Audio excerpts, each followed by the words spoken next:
¿Alguna vez usted se ha maravillado cuando una persona está enseñando o predicando la Biblia y de repente dice algo de un pasaje de la Escritura que usted ya conoce muy bien, pero dice algo que usted jamás había escuchado antes? Y le sorprende, se maravilla por eso. Y usted dice, wow, ¿de dónde sacó esta persona todo esto? Cuando yo he memorizado y enseñado este pasaje y nunca me había fijado en esas cosas. Es como si una persona llegara a su casa en la cocina y entrara a la alacena y de la parte más alta de la estantería de la alacena agarrara un ingrediente para cocinar algo y usted dice, ¿pero de dónde encontraste eso? Si constantemente paso mi mirada por estos estantes y yo no había visto ese ingrediente. Bueno, así es con el estudio de la Biblia. Muchas veces hay cosas que encontramos o escuchamos que alguien ha encontrado y nos preguntamos realmente de dónde salió todo eso, cuando hemos visto ese pasaje muchas veces, pero no nos habíamos puesto a pensar en eso. ¿Quiere que le diga por qué? Porque es fácil no ver algo de lo que no se está al pendiente. Es muy fácil no ver algo de lo que no se está al pendiente. Esa es la razón por la que a muchos se pasan la luz en rojo. No es que no la vean, es que no están al pendiente. Esa es la razón por la que muchas veces lamentablemente cometemos accidentes. Estamos distraídos porque estamos pendientes en otras cosas como el teléfono, qué sé yo, no donde debemos estar. Lo mismo nos ocurre al estudiar la Biblia. Alguien que se preocupó porque sus estudiantes fueran buenos observadores y que se fijaran muy bien las cosas fue un hombre llamado Sir William Osler. Él fue un distinguido profesor de la Universidad de Oxford y a principios del siglo XX hizo algo que realmente impactó la vida de sus estudiantes de primer año de la Escuela de Medicina. El científico Osler sacó un recipiente con una muestra para un laboratorio, una muestra de orina. Y enfrente de todos los estudiantes les dijo, jóvenes, esta es una muestra de orina que debe ser llevada a un laboratorio. ¿Saben ustedes? Se puede aprender mucho acerca del paciente tan solo por probar su orina. Y enfrente de toda la clase abrió el recipiente y puso su dedo dentro de ese líquido y se lo llevó a la boca. Y les dijo a ellos, ahora les pido a ustedes que hagan exactamente lo mismo que yo acabo de hacer. Y pasó el frasco y de estudiante en estudiante, el frasco con el contenido de orina fue pasando de estudiante en estudiante y todos con una mueca de asco metían su dedo y se lo llevaban a la boca. Cuando el frasco dio la vuelta por todo el salón y volvió a llegar hasta el profesor, les dijo lo siguiente. Ahora, jóvenes, ustedes entenderán qué es lo que quiero decir cuando hablo de observar cuidadosamente. Porque si ustedes hubieran sido buenos observadores, se habrían dado cuenta de que yo metí mi dedo índice en la orina, pero el dedo que me llevé a la boca fue mi dedo de en medio. ¿Se dan cuenta? Es fácil perderse de vista algo de lo que no se está al pendiente. Aunque estoy consciente de que muchos cristianos no son llamados a pararse al frente de un público para predicar o enseñar la Biblia, el llamado que Dios hace a todos sus hijos es estar familiarizados con lo que Él ha dejado por escrito aquí en la Biblia. Él desea que todos, sin excepción, podamos conocer la Biblia. Y una de las maneras en las cuales comenzamos a conocer la Biblia es a través del proceso de observación. Saben, hace algunas semanas comenzamos esta serie de estudios que se llama Aliméntese de las Escrituras. Y hablábamos de que para que un alimento, una comida pueda ser siempre consistentemente sabrosa, es importante prestar mucha atención a la receta. Bueno, el tema de la observación es ya abrir ese recetario y buscar y seleccionar cuál es el alimento que quiero yo preparar y seguir al pie de la letra las indicaciones. Ese primer paso se llama observación y es precisamente lo que vemos. Por eso la idea central nos ayuda a entender la importancia. Nuestra percepción de las cosas se agudiza a través de una observación cuidadosa. La manera como percibimos todo lo que nos rodea se agudiza entre más cuidadosos somos observando. Para entender cualquier pasaje que está escrito en la Biblia, es necesario siempre leerlo con mucho cuidado, repetidas veces. El propósito de observar el texto bíblico es el de estar seguros de qué dice el texto y no lo que yo creo que dice el texto. Por eso es que muchas veces sacamos un texto fuera de contexto y lo utilizamos como un pretexto para justificar el texto. Por eso es importante entender lo siguiente. Cuando hacemos una observación inadecuada, esto nos lleva a hacer una interpretación incorrecta de las Escrituras. Y por consiguiente, eso a su vez resulta en una aplicación inapropiada de la Biblia. Es como aquel científico que estaba utilizando el método inductivo para observar las características de una pulga. Y lo que hizo fue agarrar la pulga y con un microscopio, con una lupa muy potente, la vio de cerca y empezó a arrancarle una de las patas y luego la puso dentro de un contenedor y le empezó a gritar, ¡pulga, salta! Y la pulga saltaba. Luego la vuelve a tomar y le arranca la segunda pata y la vuelve a colocar adentro y le dice, ¡pulga, salta! Y la pulga saltaba. Luego así lo hizo con la tercera, la cuarta, la quinta y hasta la última de sus patas y la puso en el centro del recipiente y gritó con todo pulmón, ¡pulga, salta! ¿Y la pulga no saltó? ¡Pulga, salta! No saltó.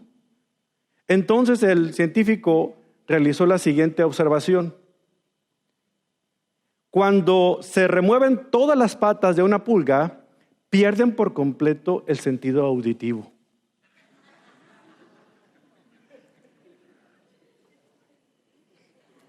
¿Se dan cuenta? Nos causa gracia, pero eso es exactamente lo que sucede cuando tratamos de entender un concepto de la Escritura y no somos cuidadosos de observar qué dice el texto. Ahora se pregunta por qué nada más en este país hay tantas denominaciones cristianas. Porque le han arrancado todas las patas a la pulga y piensan que no salta por otra cosa. O están saltando demasiado en otros lugares.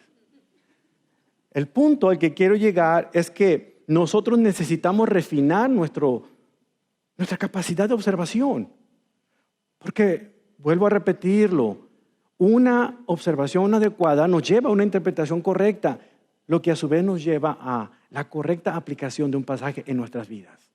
Por eso veamos cómo podemos refinar esa capacidad de observación juntos. El gran beisbolista Yogi Berra es famoso por decir cada cosa y que causa gracia, pero a la vez tiene mucha verdad oculta en lo que dice.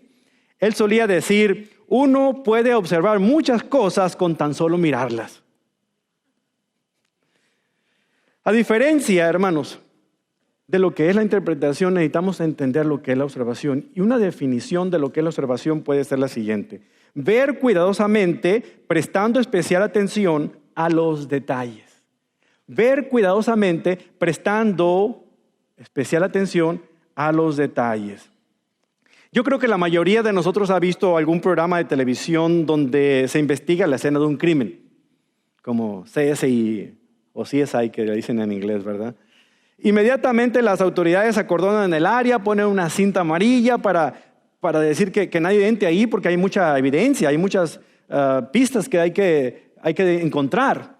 Y los investigadores llegan y buscan ya sea una huella digital, alguna pisada, un pedazo de tela, un pedazo de cabello, qué sé yo, alguna cosa que les muestre a ellos alguna manera de investigar el ADN. Luego toman fotografías de la escena para estudiarlas más tarde. Y en el laboratorio sacan evidencias que revelan cosas que a simple vista no habían podido ellos darse cuenta de ello. Bueno, esto es la observación. Lo que ellos están realizando no es otra cosa más que pura observación. Están descubriendo los pequeños detalles que estaban a la vista de todos, pero los que son buenos observadores y pasan el tiempo adecuado observando, son los que las perciben. Sherlock Holmes era uno maestro de la investigación. Él ocasionalmente podía ser encontrado sobre sus manos y rodillas con una lupa, fijándose en cualquier cosa que le ayudara a detectar cualquier pista para resolver algún misterio. Es más, una frase frecuente que él decía a su asistente constantemente, le decía, Watson, tú miras, pero no observas. Por eso es que no encuentras la solución al problema.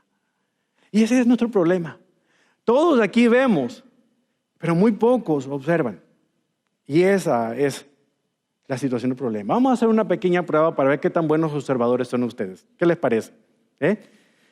Ustedes manejan todo el tiempo los billetes de $20. Todo el tiempo. Ya me la pusiste antes y ya me la adivinaron. Díganme qué presidente aparece en la portada del billete de $20. No lo saquen. Es más, si no observaron lo que vieron hace un instante, entonces no tienen excusa. ¿Sabe qué presidente aparece ahí? Sepa la bola, ¿va? ¿A quién?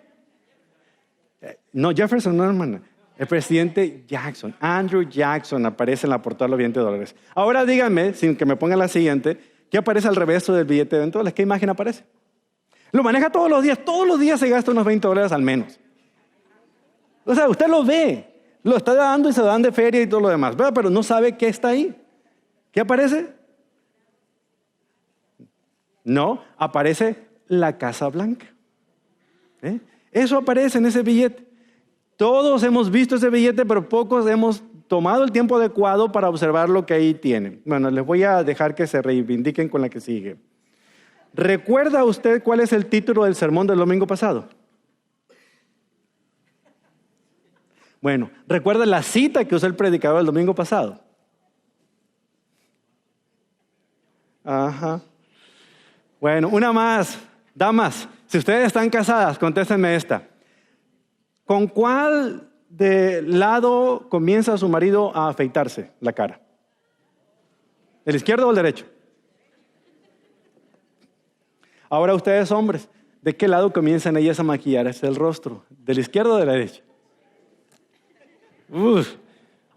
Si aquí hiciéramos uno de esos juegos de qué tan bien conoce a su pareja, yo creo que salíamos en problema.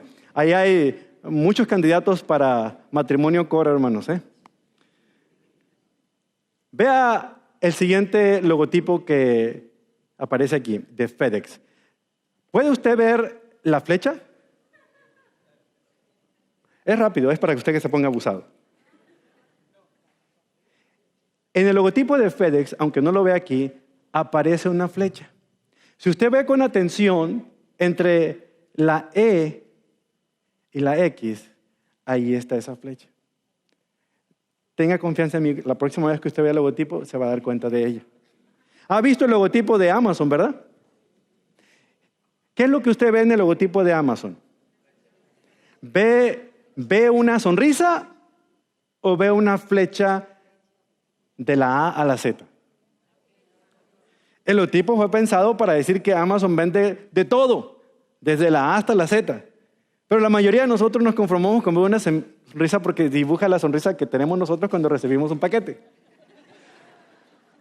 Pero no está en lo cierto, hay mucho más allá. ¿A usted le gustan los helados Baskin Robbins?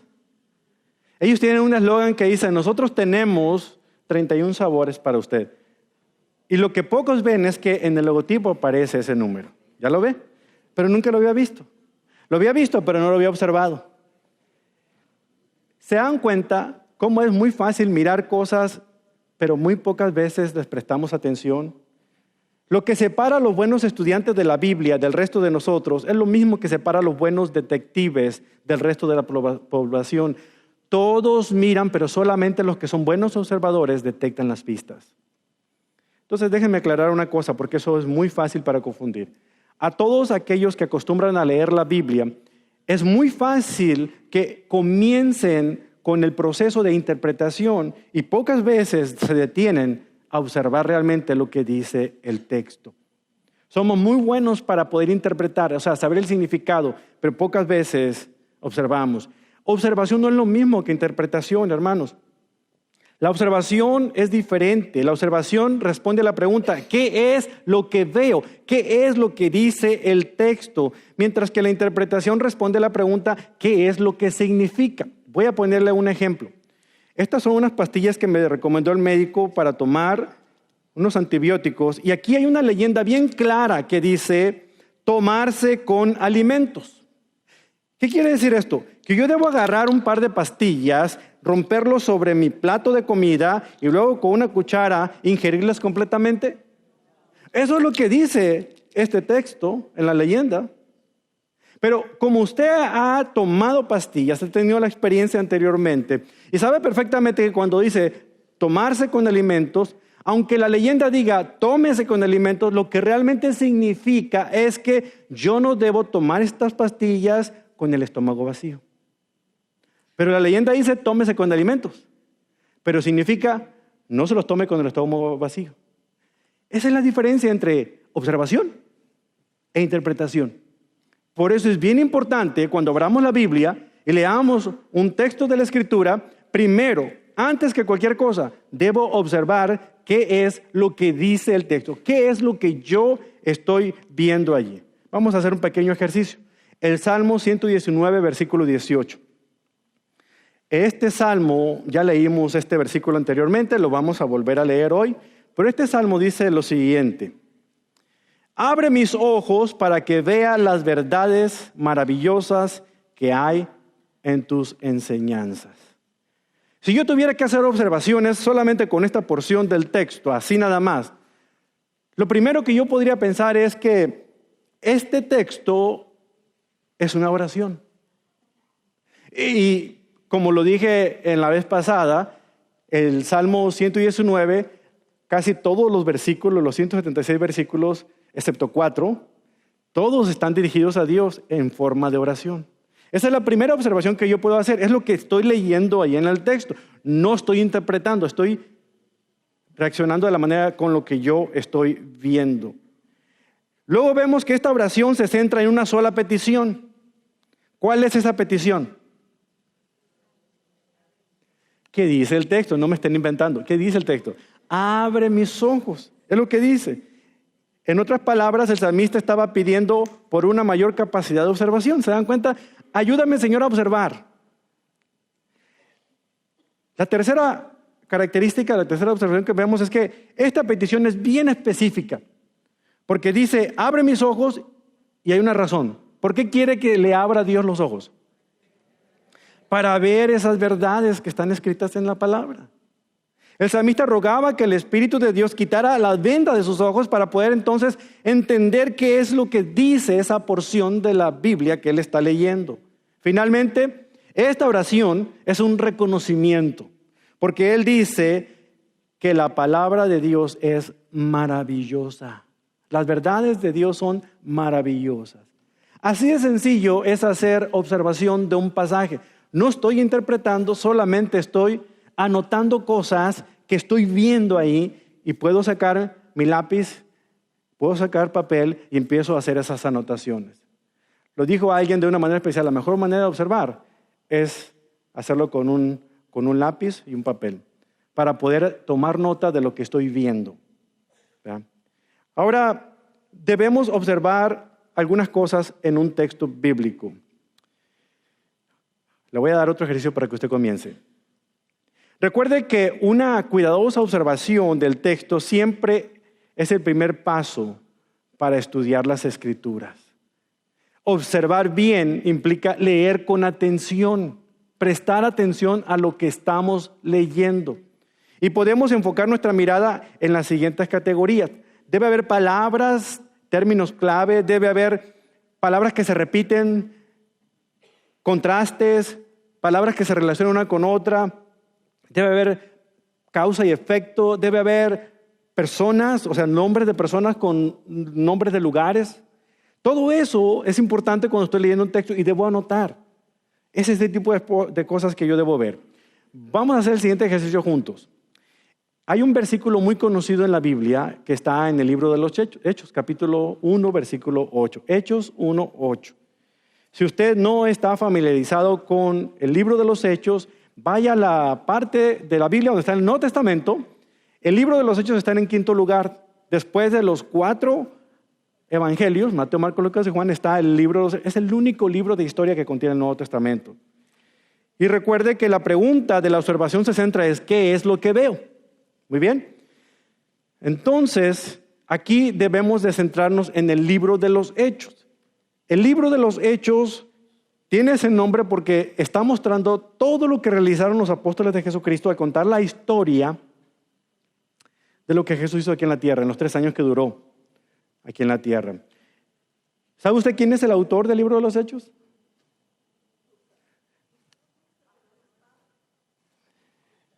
No aparece directamente, pero nosotros podemos inducirlo, porque cuando usted empieza a abrir el libro de los Hechos, en el capítulo 1, empieza él hablando acerca de un excelentísimo, ¿qué?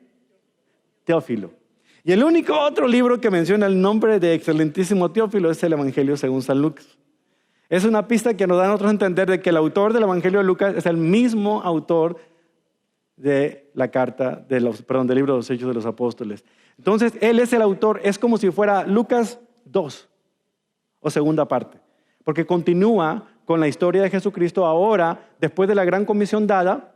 Así comienza el libro de Hechos capítulo 1, y comienza a encargarles la comisión de evangelización de todo el mundo, como lo veremos en este pasaje en particular. Hechos 1:8 dice de la siguiente manera: pero recibirán poder cuando el Espíritu Santo descienda sobre ustedes, y serán mis testigos en Jerusalén, por toda Judea, en Samaria y hasta los lugares más lejanos de la tierra. Hasta ahora solamente he leído las palabras, ¿correcto? Es todo lo que he hecho. Ahora observemos lo que acabo de leer. Veamos algunos aspectos aquí. Lo primero que debemos notar son las palabras y los términos claves que aparecen en este versículo. La primera palabra que aparece en este versículo es la palabra pero. ¿Qué sé yo de esa palabra pero? Pero es una palabra que me ayuda a entender que hay un contraste, es un término de contraste. Los términos de contraste indican un cambio de dirección. Se está contando parte de una historia y de repente aparece un pero y es un cambio de dirección. Por eso es bien importante anotar esta palabrita, encerrarla ahí en un círculo y ver que esta palabrita me está llevando o relacionando a algo que ocurrió anteriormente, y a eso se le llama contexto. ¿Cuál es el contexto de Hechos 1:8? Para entender el contexto de Hechos 1:8, debo de irme al menos hasta el versículo número 4. En su Biblia sígame en el versículo de Hechos 1:4 y escuche lo que allí dice. Una vez, mientras comía con ellos, aquí se refiere al Señor Jesucristo. ¿Cómo lo sé? Porque el versículo anterior me lo dice. Jesucristo les ordenó: no se vayan de Jerusalén hasta que el Padre les envíe el regalo que les prometió. Tal como les dije antes, Juan bautizaba con agua, pero en unos cuantos días ustedes serán bautizados con el Espíritu Santo. Así que mientras los apóstoles estaban con Jesús, le preguntaron con insistencia: Señor, ¿ha llegado ya el tiempo en que liberes a Israel y restaures nuestro reino? Él le contestó: solo el Padre tiene la autoridad para fijar esas fechas y tiempos, y a ustedes no les corresponde saberlo. Pero ahí aparece. ¿Se dan cuenta? ¿Qué es lo primero que observamos en el contexto? Hay un diálogo. ¿Hay un diálogo entre quién? ¿Entre Jesús con quién? No dice discípulos, son los apóstoles. Entendamos, eso es importante. Porque había muchos discípulos, pero solamente escogió él a ¿cuántos? O sea, él estaba hablando con gente muy cercana a él. Cuando no somos cuidadosos de leer la Biblia bien, de qué es lo que dice el texto, podemos hacer conjeturas. ¿Por qué es importante esto? Por algo que les va a decir a ellos, algo que les va a encargar a él y a través de ellos a los demás discípulos. Pero está hablando con los apóstoles y le está diciendo algo importante. Le está hablando de que no se vayan a ningún lugar. Va a llegar un momento en el que Dios va a cumplir la promesa de enviarles al Espíritu Santo, como Él se lo venía diciendo anteriormente. Y eso lo encuentra usted en cada una de las versiones del Evangelio, según San Marcos, Mateo, Lucas y Juan. Todavía no había llegado, pero ahí estaba. Pero les dice Él de una manera algo bien importante. Está en un diálogo, porque ellos escucharon lo que Jesús dijo y se dijeron: bueno, Señor, por cierto, ¿cuándo vendrá tu reino? ¿Cuándo vas a establecer tu reino? El Señor le responde la pregunta, o sea, está el diálogo, esa es primera observación, hay un diálogo. Le responde la pregunta y les dice, Dios solamente sabe eso, pero ustedes tienen que hacer algo más. A ustedes no les corresponde saber eso, pero hay algo que ustedes sí tienen que hacer. Esa es la palabra de contraste que encontramos en el versículo 8. Pues marca el contraste que los discípulos o los apóstoles querían saber con la realidad de lo que deberían de hacer ellos. Volviendo al versículo 8, notamos un segundo término. Ustedes. Aunque ahí no aparece, la siguiente palabra me ayuda a detectar que se refiere al pronombre personal ustedes. ¿Por qué? Pero recibirán, ¿quiénes? Está hablando con ellos, ¿verdad? Ustedes. Y luego lo confirma, si sigo adelante, serán mis testigos, ¿quién? Ustedes. Y luego, o sea, eso me ayuda a entender que está hablando con más de una persona. Ustedes serán mis testigos. Ahora, ¿de quién se trata esta gente? Lo dijimos anteriormente. Se trata de los apóstoles. ¿Por qué? Porque todavía el versículo 8 está dentro de la parte que comprende el versículo 6 cuando comenzó el diálogo. Todavía no termina el diálogo. Continúa hasta el versículo 8. Por lo tanto, está hablando con ellos. Ahora, note la tercera palabra que está ahí. Recibirán. Esa es un verbo. Y todo verbo tiene un tiempo. ¿Qué tiempo verbal tiene esta palabra? Futuro. Recibirán. ¿Qué nos indica esta palabra? Ellos iban a recibir algo que no tenían en ese momento. ¿Se dan cuenta? Eso solamente lo estoy deduciendo de lo que estoy leyendo en el texto. ¿Qué es lo que van a recibir? Ahí está en esa palabra. ¿Qué palabra sigue? Poder. Aquí es donde es bien importante buscar en un diccionario. ¿Qué significa poder? Porque pudiéramos pensar que ellos van a recibir un poder del gobierno o una carta poder o qué tipo de poder. Y algunas de las definiciones que el diccionario da de la palabra poder son habilidades o facultades. Y esa encaja perfectamente con el contexto de esta palabra. Esto no se refiere a un poder físico, se está refiriendo a un poder físico en este sentido. Jesús está hablando de la habilidad de los apóstoles para completar la obra que Él quería que ellos realizaran. Van a recibir al Espíritu Santo y con ello van a recibir poder. Poder no para que ustedes derroquen el gobierno, poder para que puedan hacer la obra que yo les estoy encomendando que hagan. Ahora veamos un poquito la relación causa y efecto en este mismo versículo. Note usted que aquí aparecen 3 relaciones causa y efecto. O sea, hay una causa y eso produce un efecto. ¿Cuáles son estas? Es importante anotarlas. La primera es relacionada con el tiempo. Dice que recibirán poder cuando, es una palabra importante, hay que marcarla, cuando el Espíritu descienda sobre ustedes. O sea, el poder no llegaría hasta que el Espíritu Santo descendiera sobre ellos. O sea, ¿de qué les podía servir a los apóstoles hacer una reunión de oración, cantar unas alabanzas y clamar al Señor que enviara su Espíritu? ¿Se dan cuenta? Ellos lo iban a recibir porque alguien lo iba a enviar. No a petición popular, no al deseo egoísta de nadie, sino cuando el Señor estuviera listo para hacerlo. Y eso está ahí en el texto. Entonces la causa es que cuando el Espíritu descendiera sobre ellos, había un efecto. Recibirían poder. Ya dijimos que poder es una habilidad para poder realizar la obra que Jesús les estaba encomendando a ellos. El poder no existía dentro de ellos, sino que llegaría desde fuera. Habría una invasión de una habilidad sobrenatural sobre aquellos que en otro tiempo eran temerosos, eran personas que lo abandonaron a Jesús cuando estaba en la cruz. Ahora, de aquí en adelante, con la llegada del Espíritu Santo en su vida, ellos iban a tener una habilidad sobrenatural para poder hablar sin temor acerca de la verdad del Evangelio. Ese es el tipo de poder que se manifestó en Hechos capítulo 2, cuando descendió el Espíritu Santo como lenguas de fuego que se posaron sobre todos los que estaban ahí. Muchos hacen énfasis en que hablaron en lenguas, cuando la realidad es que llegó un poder para que ellos hablaran en las lenguas representadas en ese lugar las verdades de lo que Jesús había dicho en su palabra. Lo maravilloso fue que la gente entendió en su propio idioma el Evangelio, no que hablaran un idioma distinto. Se sorprendieron que Galileos sin educación formal hablaran un idioma que no habían aprendido jamás en su vida. Esa fue la sorpresa que ocurrió en Hechos 2. Y aquí la vemos representada. Aquí dice que hasta que no llegara el Espíritu Santo, ellos no tendrían esa habilidad sobrenatural para hacerlo. Hay una segunda causa y efecto aquí en este mismo versículo. Hay una promesa. El Espíritu Santo vendría sobre ellos. De hecho, es una promesa incondicional. En cierto sentido está diciendo, pueden contar con esto ustedes. Ustedes van a recibir el poder porque vendrá el Espíritu Santo. Los apóstoles no están orando para recibir el Espíritu Santo. Ellos lo iban a recibir y con ello tenían poder. Vea la causa y efecto. La causa y el efecto están aquí. El Espíritu de Dios es la causa. Cuando llegue el Espíritu, el efecto es la presencia de ese poder estará sobre cada uno de ustedes. ¿Quién es el Espíritu Santo? Y eso también nos origina preguntarnos, ¿quién es?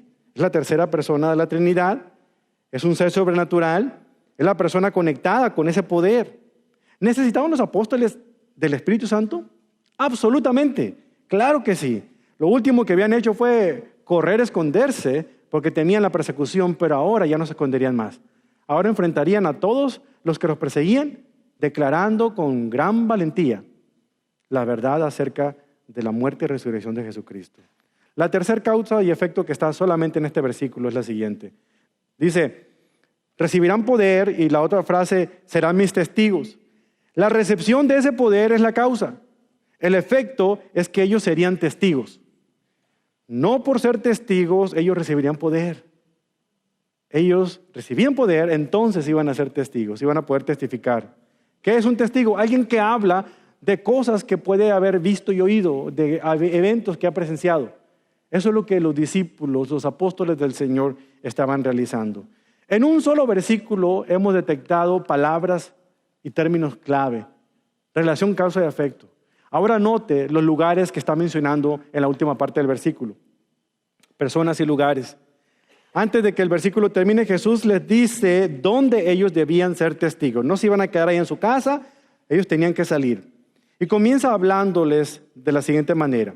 En Jerusalén, por toda Judea, en Samaria y hasta los lugares más lejanos de la tierra. Cuando la Biblia menciona estos lugares, hermanos, es importante ubicarlos en un mapa. Por lo general, al final de la Biblia hay algunos mapas. Si su Biblia no tiene mapas, le voy a sugerir delicadamente, cómprese otra que tenga mapas. Porque la Biblia es inspirada por Dios desde el índice hasta los mapas. No, no es cierto. Porque es de mucha ayuda cuando leemos un pasaje de la Escritura, saber dónde se ubican esos mapas en relación con la ciudad de Dios, que es Jerusalén, ¿verdad? Hay un mapa, por ejemplo, que se llama el Ministerio de Jesús o la Tierra de Palestina, no sé cómo se llama en la Biblia que usted tiene, pero ahí aparece ese mapa. Examínelo, tome tiempo para familiarizarse con la tierra de Israel. Entienda que comúnmente en aquel tiempo se llamaba la Tierra de Palestina, hoy en día es diferente porque solamente una porción se llama Palestina, pero en aquel tiempo toda la tierra de Palestina. En la parte superior del mapa usted va a encontrar un cuerpo de agua que se llama Mar de Galilea.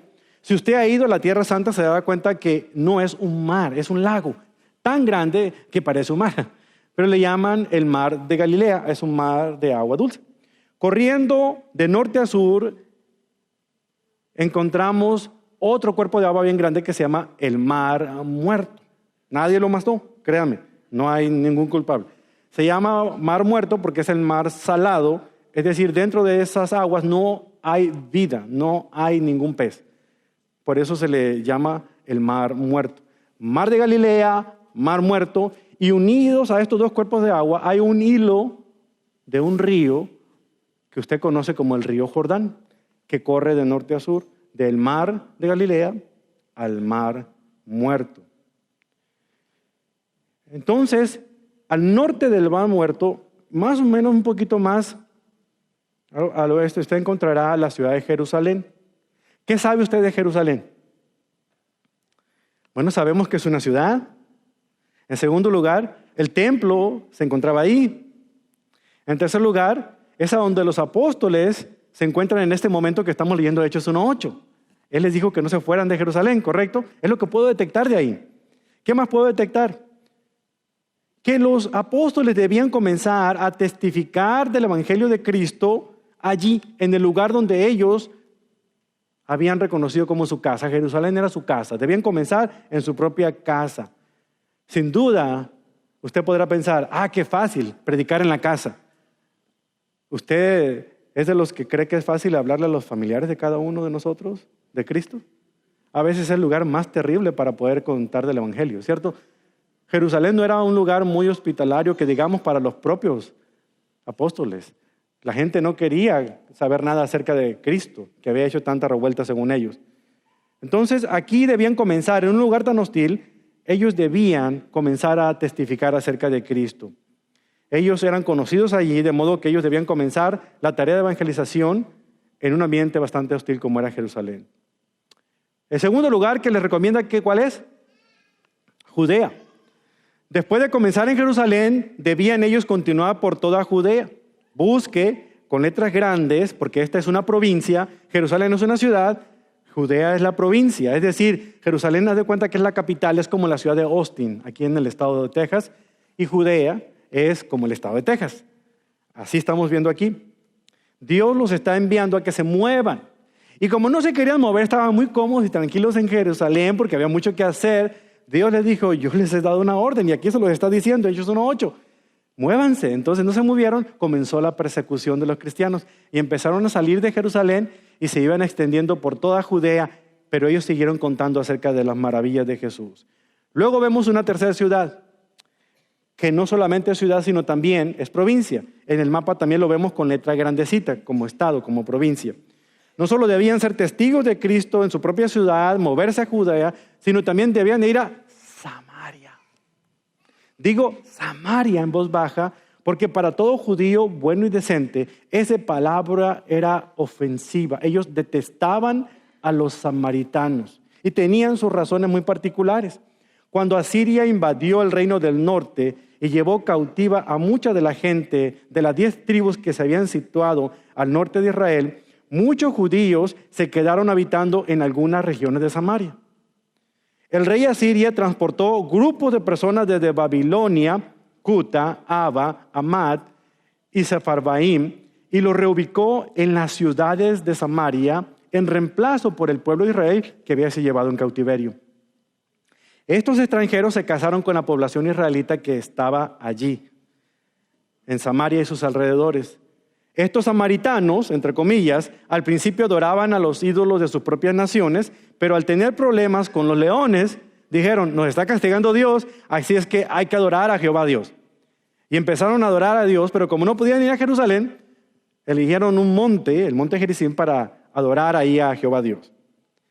Fueron instruidos por los libros de Moisés, pero aún conservaron muchas de sus costumbres idólatras. Los samaritanos abrazaron una religión que era una mezcla entre judaísmo y paganismo. Y esto usted lo encuentra en 2 Reyes capítulo 17. Debido a que ellos habían adoptado una religión idólatra, los samaritanos generalmente eran considerados mestizos y eran universalmente detestables para los judíos. Ningún judío decente pasaba por Samaria. Si usted ve el mapa y ubica en Jerusalén, era bien natural que si caminaban al norte llegaban a Samaria. ¿Pero qué hacían? No importara que en lugar de hacer un recorrido de un día, les tomara 4 días, cruzaban el río Jordán, subían al norte y luego se volvían a cruzar para poder llegar a Galilea. Pero no podían pasar por Samaria porque aborrecían ese pueblo. Allí tenían que llevar el evangelio. No querían ir al principio, pero un hombre llamado Felipe, que no es de los apóstoles, fue hasta la región de Samaria y comenzó a testificar de Cristo. Y cuando usted llega a Hechos capítulo 8, se da cuenta de la manera increíble que están ocurriendo estas cosas. Déjenme darles algo bien interesante aquí. Porque el libro de Hechos, aquí en el versículo 8, se está trazando todo el bosquejo del libro completo. Cómo Dios en su sabiduría, en un solo versículo, nos está presentando a nosotros todo lo que es el nacimiento y la expansión de la iglesia cristiana, por medio de compartir el evangelio, comenzando en Jerusalén y terminando, como dice el versículo, hasta las regiones más grandes del mundo. No me cabe la marca aquí en el mapa para decirles qué tan grande era el mundo romano contiguo, pero si usted le da vuelta a los mapas donde Pablo hizo sus viajes misioneros, se dará cuenta que era mucho más grande. Entonces, comenzando en Jerusalén, extendiéndose por toda Judea, y luego pasando por Samaria hasta llegar hasta lo último de la tierra. Es lo que Hechos 1:8 nos está diciendo acá. Y todos los cristianos estamos llamados a continuar expandiendo el evangelio, comenzando en nuestra casa, siguiendo con nuestro vecindario, extendiéndonos a más allá de la ciudad, hasta ir a donde el Señor nos quiere llevar. Ese es un llamado que a través de los discípulos nos hace a todos los que conocemos de Cristo. Y lo más extraordinario de todo es que todos estos datos los obtenemos únicamente realizando una observación en el texto de la Escritura. Ni siquiera tenemos que interpretarla. Está allí en el texto. Cuando yo comencé mis estudios en el seminario de Dallas, el profesor Howard Hendricks era el maestro de la clase de método de estudio bíblico. Esta clase, de lo que estoy compartiendo con ustedes, de Aliméntese de las Escrituras, es un material que el pastor Swindoll escribió como un tributo a las enseñanzas del doctor Hendricks, que fue su mentor. Bueno, yo también fui mentoreado por él y estoy encantado de poder, al igual que el pastor Swindoll, compartir con ustedes esta receta, estas técnicas de método de estudio bíblico. Es curioso porque el primer ejercicio que nos dejaron de tarea cuando estaba con el doctor Hendricks era agarrar el versículo de Hechos 1:8 y debíamos de detectar 50 observaciones de este versículo. Aquí hicimos únicamente unas 4 o 5 hoy, pero usted tenía que hacer 50. Pasé la noche entera tratando de completar mis 50 observaciones, al tal punto de decir, bueno, aquí empleo un verbo, no, aquí empleo un sustantivo. No importa, eran 50. 50 le presenté, todo desvelado llegué, ahí están mis 50 observaciones y todos cumplimos con nuestra tarea. Al día siguiente dice, jóvenes, los felicito, han cumplido con la tarea, ahora vayan a casa esta noche y háganme otras 50 diferentes a las que hicieron. No sé cómo, por la intervención del Espíritu Santo y la veladora bendita que le prendí ahí a no sé quién, pude sacar mi segunda tarea. No es cierto, eso es mentira, no, para que no crean que ando prendiendo veladora. La prendí para poder ver, ¿verdad? Pero no para nada más. Pero es maravilloso cuando nosotros hacemos este paso de la observación. Ahora, si usted no está dispuesto a pasar tiempo estudiando la Biblia, usted nunca va a pasar por observación. Si usted es de los que la ve por encimita y rapidito, nunca se va a detener a ver qué dice el texto. Siempre va a andar inventando cosas, lo que usted cree que dice el texto. Y eso es peligroso, muy, muy peligroso. ¿Cuántas veces usted ha usado una frase que aparece en 1 Corintios capítulo 10 que dice, Dios no te va a dar nada que tú no puedas soportar? Yo he usado ese versículo muchas veces, pero no es un versículo que aparezca en la Biblia. Dice Dios que no ha venido ninguna tentación que sea humana que todos los hombres no la hayamos enfrentado, pero Dios no nos va a dejar ser tentados lo suficiente que no la podamos soportar. Eso dice el versículo. Pero de ahí ha evolucionado a Dios no te va a dar más de lo que puedas soportar. ¿Ven por qué es peligroso? ¿Ven por qué es peligroso llegar con una persona que está doliente porque murió un ser querido y le decimos, Dios no te va a dar más de lo que puedas soportar? No. Hay momentos en los que siento que yo no puedo soportar. Es cuidadoso el estudio de la Biblia que de verdad presenta la sana doctrina. Así es que no saquemos textos fuera de contexto. Y esto lo aprendemos no dejando de tomar el tiempo aquí. Hay algunas cosas que debemos buscar nosotros en las Escrituras y que quiero centrar su atención. Primero que nada, tenemos nosotros que disfrutar de este alimento, de este manjar que Dios nos da aquí y esforzarnos en buscar estas cosas aquí en el texto de las Escrituras. Necesitamos nosotros observar lo que el texto nos dice, lo que el texto está mencionando, y debo de aprender a hacerlo de una manera muy clara. Voy a darle 4 formas como usted debe leer la Biblia. 4 maneras bien fáciles. La primera que nada es que aprenda a leer la Biblia con los ojos. Usemos los 5 sentidos. Usted me dirá, pero es obvio. No, es que hay personas que miran pero no observan. ¿Qué quiero decir con leer la Biblia con nuevos ojos? Cuando nosotros nos familiarizamos con un versículo como el que les dije en 1 Corintios 10, lo repetimos y no reparamos en ver qué realmente dice el texto. Nos familiarizamos con un versículo y ya después decimos, ya me lo sé. Y no hay peor enemigo de un estudiante de la Biblia el que diga, yo ya me sé ese versículo. Cuidado. Siempre la Biblia tiene algo que enseñarnos, aunque yo sé de memoria ese versículo. Si le presto atención y hago la observación adecuada. ¿Por qué entonces estoy diciendo que debo leer con nuevos ojos? Debo de mirar cuidadosamente. Y le voy a dar un consejo. Puede hacerse usted las 6 preguntas básicas cuando lea un pasaje. ¿Quién? ¿Qué? ¿Cómo? ¿Cuándo? ¿Dónde? ¿Y por qué? ¿Quién lo escribe? ¿A quién se lo escribe? ¿Qué es lo que sucede? ¿Cuál es el punto principal? ¿Cuáles palabras o frases claves contiene? ¿Qué forma literaria está utilizando este versículo? ¿Cómo? ¿Hay alguna explicación cómo se hacen las cosas aquí? ¿Cuándo? ¿Hay alguna referencia de tiempo? ¿Hay palabras que revelan pasado, presente, futuro? ¿Dónde? ¿Se menciona algún lugar, ciudad, camino, río, monte, región o cualquier hito geográfico? ¿Y por qué? ¿Se dan algunos indicios de por qué estas cosas se dicen o se hacen? Son las preguntas que me van a ayudar a observar y mirar con nuevos ojos un versículo que puede ser muy familiar para cada uno de nosotros. Estas 6 preguntas nos ayudan a adquirir información para ver lo que un pasaje dice en realidad. Como dice la rima de los 6 sirvientes de Kipling: tengo 6 honestos sirvientes, ellos me enseñan todo lo que sé, sus nombres son qué, por qué, cuándo, cómo, dónde y quién. Así es que lea un versículo, véalo con nuevos ojos. Pregúntese, ¿este versículo es prescriptivo o es descriptivo? Eso es importante. ¿Sabe usted qué es una prescripción médica? Una receta que debo seguir al pie de la letra, algo que se está mandando. ¿Es este un texto que me está mandando a hacer algo o solamente me está describiendo una situación? ¿Es esto bíblico? ¿Es esto cultural? ¿Cuán importante es que lea de esta manera? ¿Por qué? Porque entonces me voy a proteger de caer en los extremos de estar tratando de hacer algo como un mandato cuando solamente me está presentando la situación que estaba ocurriendo en un tiempo y un espacio. Por eso es muy importante el poder ver con ojos frescos. Le voy a dar un ejemplo. Hechos capítulo 1, versículos 7 al 8. Lo leo de la otra versión para que se esclarezca. Cuando usted lee un versículo con nuevos ojos, yo sé que usted tiene su Biblia favorita, su versión favorita y no la cambia por nada. Usted dice que es la Reina Valera, usted dice que es la Biblia de las Américas, o la versión internacional, o la Nueva Traducción Viviente. Cuando esté estudiando, lo voy a retar, ahora que tiene su computadora o tiene su teléfono inteligente, su tableta, usted puede ver muchas versiones del español. Lea ese versículo en diferentes versiones. Fíjense lo que Hechos 1:8 dice en la versión de la Biblia al día. Dice: el Padre es el que señaló estas fechas, les contestó, y a ustedes no les corresponde saberlas. Sin embargo, cuando el Espíritu Santo descienda sobre ustedes, recibirán poder para proclamar con efectividad mi muerte y resurrección ante el pueblo de Jerusalén, en toda Judea, en Samaria y hasta lo último de la tierra. Mismas palabras, más ampliadas, más claras. Mismo versículo. ¿Ven? Solamente con leerlo en 2 versiones distintas, yo ya estoy adquiriendo una percepción mucho mejor, porque la observación de lo que dice el texto me está ayudando en ese aspecto.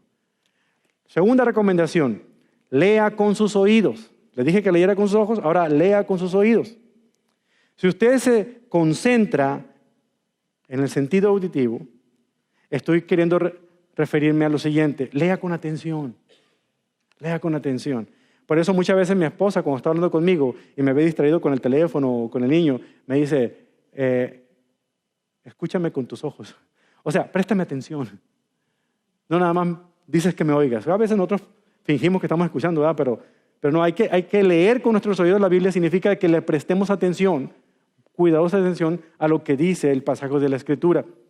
Si usted se centra, va a entender. Cuando está cocinando, usted no presta atención ni al sonido que hace cuando está picando las verduras, está concentrado en otra cosa. Pero si presta atención, el sonido es increíble. El chisporroteo cuando avienta el filete en el sartén caliente. Son sonidos que se escuchan cuando uno está cocinando. ¿Sabe? Cuando lee la Biblia, hay sonidos que se pueden percibir si usted le presta atención. Tiene que aprender a leer la Biblia de alguna otra manera, como si estuviera leyendo una carta de amor. ¿Se acuerda cuando andaba noviando con el esposo o la esposa? ¿Se acuerda cuando en aquel tiempo, hoy no muchachos, ustedes no saben qué es una carta de amor, pero en aquel tiempo recibían uno páginas y páginas escritas a mano, aunque usted no lo crea, muchachitos?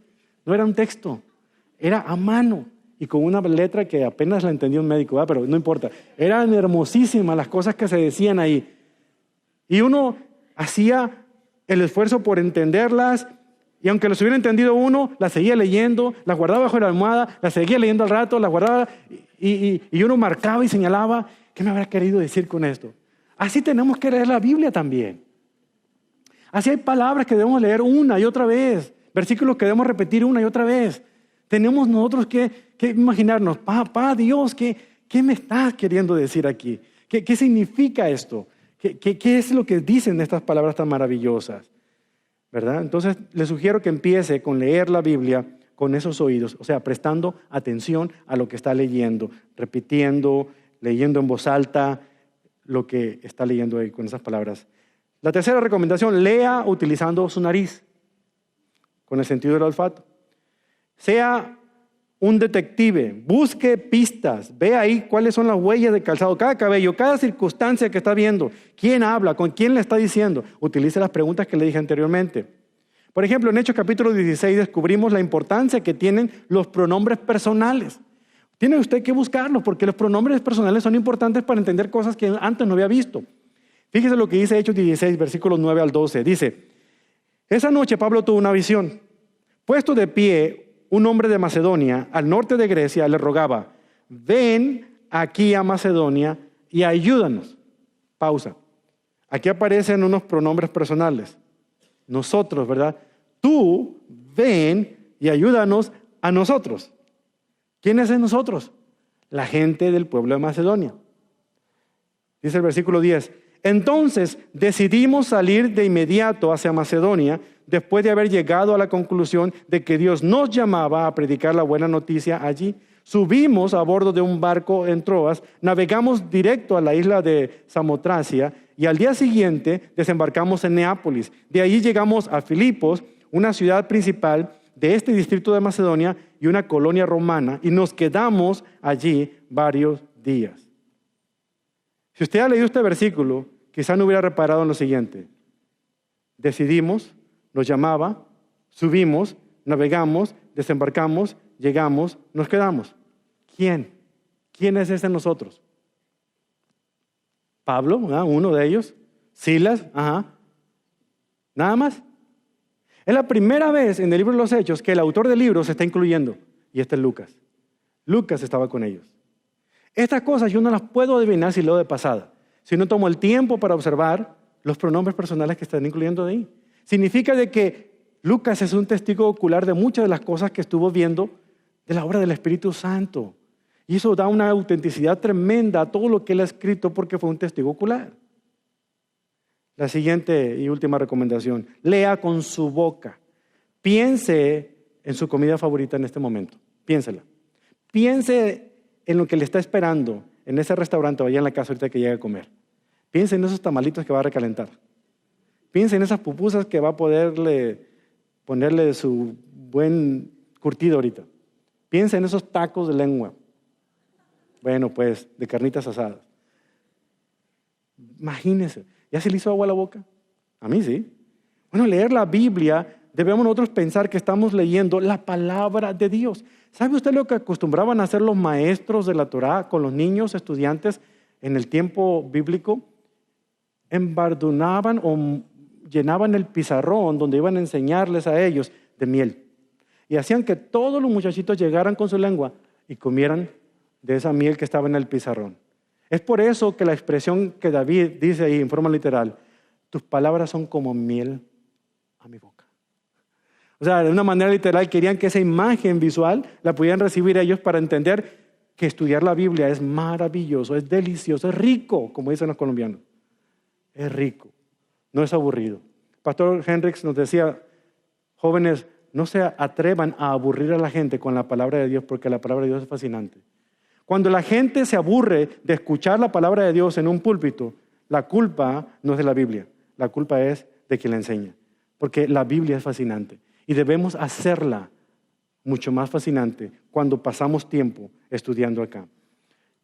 Tenemos que vivirla, tenemos que meter dentro. Es como aquel maestro de locución que le decía a sus jóvenes estudiantes, muchachos, cuando ustedes hablen de algo en público, vivan lo que están diciendo. Si hablan del cielo, imagínense el cielo maravilloso, ángeles, mar de cristal, belleza, paz, risa, no llanto, alegría. Reflejen en el rostro alegría. Entonces un estudiante levanta la mano y le dice, oiga, profe, ¿y cómo le hacemos cuando tenemos que hablar del infierno? Se le queda viendo y le dice, con la cara que traes basta, no tienes que hacer nada. Y a veces muchos cristianos vivimos la vida con cara de infierno porque lo reflejamos muy bien. No, si vamos a hablar de las cosas maravillosas del Señor, que se nos vea en el rostro al estarlo comentando. Imaginemos ese tipo de aspectos. Voy a dejarlos con 5 señales bien importantes para que usted siempre se acuerde de cómo debe estudiar un pasaje de las Escrituras. Agarre su mano derecha, póngala enfrente de usted y cada uno de los dedos que usted empiece a ver, cada una de las palabras refleja uno de esos dedos. ¿Está listo? El primer dedo, el dedo gordo, el dedo pulgar, enfatizado. Dese cuenta de todo lo que se enfatiza ahí. Cuando mire su Biblia, siempre busque qué tema se está enfatizando. Por ejemplo, Génesis trata de la creación, trata de la caída, pero hay de capítulo 12 al capítulo 27, de los capítulos 12 al 27, todo es acerca de la vida de Abraham. Se enfatiza mucho la vida de Abraham. Por lo tanto, voy a poner especial atención cuando yo entienda el llamado de la nación hebrea a través de Abraham. Énfasis, tenemos que buscar los temas enfatizados. El dedo pulgar, todo lo que esté repetido, todas las palabras que se repiten. Ahí, por ejemplo, en Génesis 22:11, Dios le llama a Abraham, como si no le escuchara, le dice, Abraham, Abraham, como le decías también a Samuel, Samuel. De cierto os digo, dice el Señor Jesucristo. Las palabras que se repiten son para enfatizarse, para decirnos a nosotros que es importante lo que está mencionando ahí.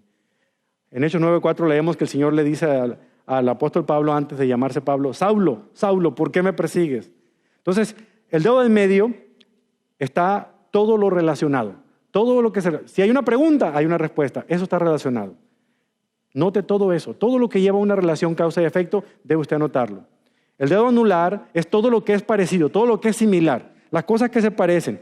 Y muchas de las cosas similares las vamos a ver acompañadas de una palabra como y luego así. Es comparación, es hacer una metáfora. Por ejemplo, Salmo 42:1 dice, como el siervo anhela las corrientes de las aguas, así te anhelo a ti, oh Dios. Esa es una comparación. Notemos este tipo de aspectos. Juan 15:5, yo soy la vid, ustedes son las ramas, ¿verdad? Isaías 64:8, nosotros somos como el barro y tú eres el alfarero. ¿Ve cómo se relacionan las palabras? Eso es importante poder señalar. Y el dedo meñique es importante tenerlo porque nos habla a nosotros de lo que es diferente, lo opuesto. En Gálatas 5:19 al 21 vemos un fuerte contraste entre el fruto de andar en la carne como el fruto de andar en el espíritu. Son contrastes que debo notar. Aunque hayamos recibido el regalo de la vista, hermanos, no recibimos el regalo de la observación. Es algo que adquirimos con la práctica, un proceso. Pero no podemos pretender nosotros interpretar correctamente si no observamos correctamente lo que dice la Escritura. Tenemos que leer lo que dice el texto. No tenemos que imaginarnos. Todos ustedes han escuchado hablar de que el día 6 de enero celebramos la llegada de los Reyes Magos. 3 Reyes Magos. Melchor, Gaspar y Baltasar. Cualquiera que le pregunten sabe eso. Usted lo sabe. Cuando leemos la Biblia y vemos el Evangelio, nos damos cuenta de que ni eran 3, ni vienen sus nombres, y tampoco eran reyes. Así como ese es un ejemplo de muchos que si no somos cuidadosos a observar, nos vamos a perder. Entonces, mi reto a ustedes es que al meternos de lleno a ver esta receta, con este primer paso que es la observación, cuán fundamental. Porque la mayoría de nosotros comenzamos con la interpretación y terminamos con ella. Porque el último paso de este proceso es la aplicación. Con razón no la aplicamos, porque no estamos nosotros interpretándola correctamente. Por lo tanto, es porque no estamos nosotros observando correctamente. Es por eso que debemos observar. Vamos a pedirle a Dios que nos siga dando sabiduría por su palabra y que nos ayude a adentrarnos en este concepto tan importante que es meditar. Incline su rostro, cierre sus ojos. Recuerden, nuestra percepción de las cosas se agudiza a través de una observación cuidadosa de la palabra de Dios. Por eso que hay que observar, hermanos. Hablemos con nuestro Dios.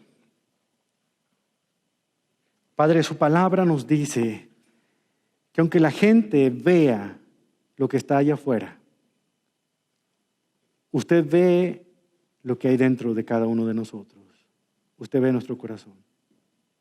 Señor, por favor, ahora le pedimos que abra nuestros ojos, como dice el salmista. Abra nuestro corazón para que podamos conocerle de maneras cada vez más profundas. Que no nos sintamos tan familiarizados con algún pasaje de la Biblia, sino que aprendamos a verlo con ojos distintos. Pero también abra nuestro entendimiento para que podamos aprender lo que esta verdad significa para nosotros, para aplicarlas fielmente en nuestras vidas. Señor, su palabra es viva y eficaz y es un arma poderosa que está destinada a quebrantarnos con la idea de transformarnos y renovarnos y hacernos más semejantes a su Hijo Jesucristo. Su palabra es verdad. Su palabra, Señor, nos cambia cuando la observamos y la interpretamos correctamente y la ponemos en práctica en nuestras vidas. Su palabra nos dice a nosotros que nosotros le pertenecemos a usted y que usted cuidará de nosotros. Su palabra nos enseña a nosotros a aprender a esperar y a ser agradecidos. Su palabra nos dice que usted nos ama tanto que suple todas nuestras necesidades. Y como una muestra de fe, Señor, nos pide que le demos de lo que nosotros recibimos de su santa mano, porque todo es suyo. De su mano generosa simplemente le damos. Por eso, Señor, como prueba de nuestro amor, traemos estas ofrendas. Y pedimos, Señor, que las multiplique, que las utilice para el engrandecimiento de su obra aquí en la tierra. Y también para que su palabra sea enseñada, aprendida y obedecida en todo el mundo hispanohablante. Gracias, bendito Dios, por darnos esa carga de ser buenos estudiantes de su palabra. Comenzando aquí en nuestra Jerusalén, nuestra propia casa, yendo por toda Judea, que son nuestros familiares y amigos, pasando por Samaria, donde están aquellos que se oponen a nosotros, hasta llegar hasta lo último de la tierra. Pero tenemos la promesa firme, como el Señor se los dijo a los apóstoles, que nunca nos dejaría, nunca nos abandonaría, que estaría con nosotros hasta el final del mundo. Gracias, Dios, por su palabra. Enséñanos a obedecerla, comenzando con observar lo que dice su palabra para interpretarla correctamente. Todo esto se lo pedimos en el nombre poderoso de Jesús. El pueblo de Dios.